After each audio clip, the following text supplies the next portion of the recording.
Staying with us, Citrix has released its report conducted on 250 IT organizations across South Africa. The results show that even though 93% of IT decision makers agree that technology increases employee productivity, almost 80% still believe their employees are more productive in central office environments as compared to working remotely. For more on this, I'm joined by Brendan McCavery. He's the Regional Director for Citrix's Sub-Saharan Africa region. Brendan, thank you so much for coming in. What a fascinating report. 250 IT decision makers you surveyed. What for you stood out amongst its findings? Well, I mean, maybe you can just take a step back, Marcel. You know, you were just talking about load shedding now. I think for all us South Africans, we hate getting stuck in traffic. And obviously, if you could work flexibly, work from home, you wouldn't have that experience. So we believe, you know, that's an obvious reason for flexible working. In the context of skill shortages in South Africa, you know, there's a huge amount of people that can't be chained to a desk, let's say. You know, it may be women who've left to raise children, but have skills. Maybe it's a retired engineer living at the coast. And, you know, Citrix has technology, and other companies as well, that can allow those people to be brought back into the workforce and work flexibly and remotely. And then also diversity and inclusion. You want to be able to enable people that are disabled to work as if they're in the office. So there's a huge requirement for flexible working. The scary thing on this sort of study is, and it kind of talks to us as managers having to make a cultural shift, because 80% say, well, actually, we think you will work more productively, with greater productivity in the office as opposed to remotely, which really isn't where we want to go to solve a lot of the problems we're facing today.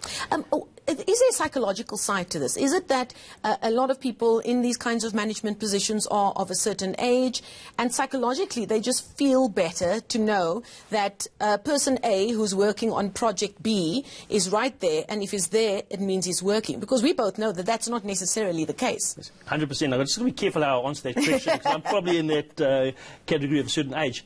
I mean, one of the things that came out in the survey is that the reason given was 61% of the respondents said they didn't trust the employee to work. And then, you know, it's quite interesting if you look at the figures.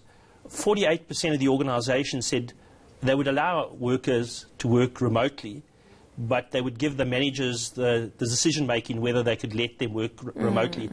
Well, if you've got 80% of the managers saying, or 61% of those managers saying, I don't trust you, what's the likelihood that they're going to let them work remotely? I mean, that points to a different problem then completely then. If trust is the issue, either you're not managing people correctly or you've not hired the right people.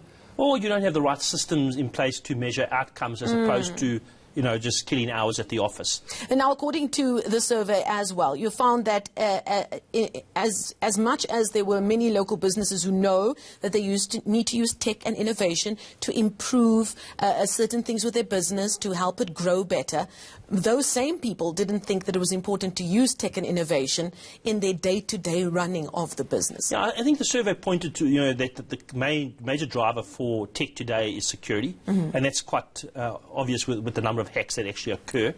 I think it was just over 60% or 59% said, well, we'll use it to empower workers to be more productive. I think it's sometimes hard for managers to say, I can actually see a clear line between allowing somebody to work remotely and increase in productivity, increase in revenue. So it's easier to focus on costs and things that you can control. So you're finding that even though the technology is available for businesses to allow staff to work more flexibly from home, to work more comfortably, there isn't an acceptance, or they're not trusting the data that they're seeing that shows that there will indeed be an increase in productivity. Yeah. Marcel, you know, companies like Citrix, we've had technology that can allow you to work from home, use your company applications as if you're in the office with no downside. So really, there is a cultural shift that's required. Indeed. Okay, we're going to leave it there. A fascinating talking point. And I think specifically when you look at that generation gap in workplaces that we're seeing, that some people just cannot make peace with the fact that if they don't see somebody doing their job, they won't indeed do it. Thank you so much. Thank you. That is Brendan McCavery. He's the Regional Director for Citrix Sub-Saharan Africa. Thanks.